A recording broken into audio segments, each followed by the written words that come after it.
ಇವತ್ತು ಬೆಳಿಗ್ಗೆ ಬೆಳಿಗ್ಗೆ ಎದ್ದು ನಾವು ಬಂದಿದ್ದೆ ಸೀದಾ ನಮ್ಮ ಗಾಡಿ ಹತ್ರ. ನಮಗೆಲ್ಲ ಗೊತ್ತಾಗೋಯ್ತು. ಈಗ ನಮ್ಮ ಗಾಡಿ ಎತ್ಕೊಂಡು ನಾನು ಹೋಗ್ತಾ ಇರೋದು ಎಲ್ಲಪ್ಪ ಅಂದ್ರೆ ಸೀದಾ ಡೀಸೆಲ್ ಬಂಕ್ ಹತ್ರ ಹೋಗ್ತಾ ಇದ್ದೀನಿ. ಯಾಕಂದ್ರೆ ಗಾಡಿಗೆ ಡೀಸೆಲ್ ಹಾಕಿಸ್ಬೇಕು. ನಿನ್ ಜನ್ಮಕ್ಕೆ ಹೋಗೋ. ಸೀದಾ ಪೆಟ್ರೋಲ್ ಬಂಕ್ ಹತ್ರ ಬಂದಿದ್ದೆ ತಕ್ಷಣ 2000 ರೂಪಾಯಿ ಡೀಸೆಲ್ ಹಾಕಿಸ್ಕೊಂಡ್ಬಿಟ್ಟು ಅಲ್ಲಿಂದ ಹೊರಟೆ. ಹೋಗ್ತಾ ದಾರಿನಲ್ಲೇ ಕೆರೆ ಕಾಣಿಸ್ತು, ನೋಡಕ್ಕೆ ಬೆಳಬೆಳಿಗ್ಗೆ ಚೆನ್ನಾಗೈತೆ ಇರ್ಲಿ ಅಂತ ಅದೊಂದು ಕ್ಲಿಪ್ ವಿಡಿಯೋ ಮಾಡ್ಕೊಂಡೆ. ಗಾಡಿನ ಅಲ್ಪ ಸ್ವಲ್ಪ ನಮಗೆ ಬಂದಂಗೆ ತಕ್ಕ ಮಟ್ಟಿಗೆ ಓಡಿಸ್ಕೊಂಡು ಸೀದಾ ಕಂಪ್ನಿ ಹತ್ರ ಬಂದ್ಬಿಟ್ಟೆ. ಈಗ ಕಂಪ್ನಿ ಹತ್ರ ಕೆಲಸ ಏನಪ್ಪಾ ಅಂದ್ರೆ, ಕೆಲಸ ಏನಂತಾನೆ ನನಗೆ ಗೊತ್ತಿಲ್ಲ.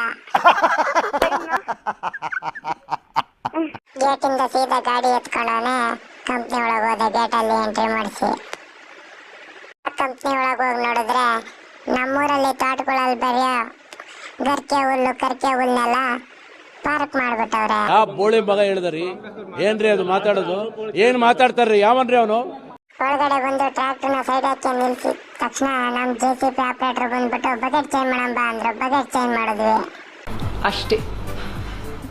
ಒಳಗಡೆ ಬಂದು ಕೆಲಸ ಏನಪ್ಪಾ ಅಂತ ನೋಡಿದ್ರೆ ಗಾರ್ಡನ್ ಅಲ್ಲಿದ್ದ ಫಾರೆಸ್ಟ್ ಗಿಡಗಳನ್ನೆಲ್ಲ ಕಿತ್ತು ಬೇರೆ ಕಡೆ ಶಿಫ್ಟ್ ಮಾಡ್ತಾ ಇದ್ರು. ದೇವ್ರು ನಿಂಗೆ ಒಳ್ಳೇದ್ ಮಾಡ್ತದ.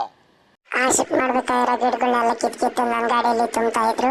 ನಾನು ಆ ಗಿಡಗಳನ್ನ ಉಣ್ಬೇಕಾಗಿರೋ ಜಾಗದಲ್ಲಿ ಗಾಡಿನ ತಾಂಡೋಗಿ ಹಾಕ್ಬಿಟ್ಟು ಅವರು ಅನ್ಲೋಡ್ ಮಾಡೋ ಗಂಟ ಆರಾಮ ಮಲ್ಕೊಂತಾ ಇದ್ದೆ. ಇವತ್ತಿನ ಕೆಲಸನೇ ಇಷ್ಟು ಕಾರಣ, ಇವತ್ತಿನ ವಿಡಿಯೋನೇ ಇಷ್ಟು ಕಾರಣ. ಯಾರಿಗೆ ಇಷ್ಟ ಆಯ್ತು ಲೈಕ್ ಮಾಡಿ, ಫಾಲೋ ಮಾಡಿ.